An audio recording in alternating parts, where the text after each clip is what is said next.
নৌকা খাচ্ছে হাবুডুবু, নাঙ্গলে নাই চাষ, দাড়ি পাল্লায় মেপে দেখি দাঁড়ের শীষ পাস। আজকে আমরা আমাদের ভারপ্রাপ্ত চেয়ারম্যান তারেক রহমান নির্দেশনা দিয়েছেন সারা বাংলাদেশে যে প্রত্যেকটি মহিলা দলকে ঘরে ঘরে যে দানের শীষের পক্ষে ভোট চাওয়ার জন্য পৌরসভায় অ্যাডভোকেট আব্দুল মান্নান সাহেবের নেতৃত্বে আমরা আজকে এখানে উপস্থিত হয়েছি। মহিলা দল নবীনগর পৌরসভার প্রত্যেকটি ঘরে ঘরে দানের শীষের পক্ষে ভোট চাবেন। তারেক রহমান সালাম দিন, দানের শীষে ভোট দিন। অ্যাডভোকেট মান্নান সাহেবের সালাম দিন, দানের শীষে ভোট দিন। খালেদা জিয়া সালাম দিন, দানের শীষে ভোট দিন। আপনারা জানেন বিএনপির ভারপ্রাপ্ত চেয়ারম্যান জনাব তারেক রহমান কর্তৃক রাষ্ট্র কাঠামো মেরামতের 31 দফা বাস্তবায়ন করার লক্ষ্যে এবং আগামী ত্রয়োদশ জাতীয় সংসদ নির্বাচনে দানের শীষে ভোট চাওয়ার জন্য আমরা ইতিমধ্যে প্রত্যেকটি ওয়ার্ডে টিম গঠন করে দিয়েছি।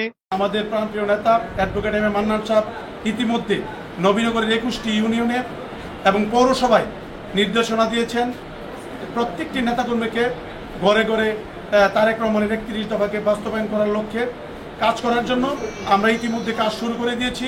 আমরা এখানে এসেছি মহিলা নেতৃত্বে বেগম খালেদা জিয়ার ধানের শীষের পক্ষ থেকে।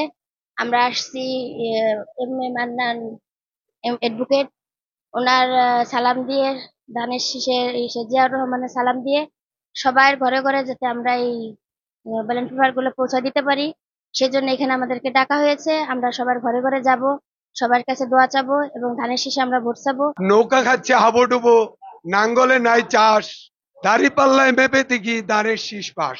আজকের মাননীয় ভারপ্রাপ্ত জনাব তারেক রহমানের 31 দফা বাস্তবায়ন উপলক্ষে যে মহিলা দলে আজকে আমরা আমন্ত্রণ করেছি, আমি ওনাদেরকে অনুরোধ করব আপনারা প্রত্যেকটি ওয়ার্ডে ওয়ার্ডে ঘরে ঘরে গিয়ে আমাদের মান্নান সাহেবের দানের শীষ, জনাব তারেক রহমান সাহেবের দানের শীষ এবং বেগম খালেদা জিয়ার দানের শীষ এর কথা বলবেন এবং তাদেরকে সালাম জানাবেন।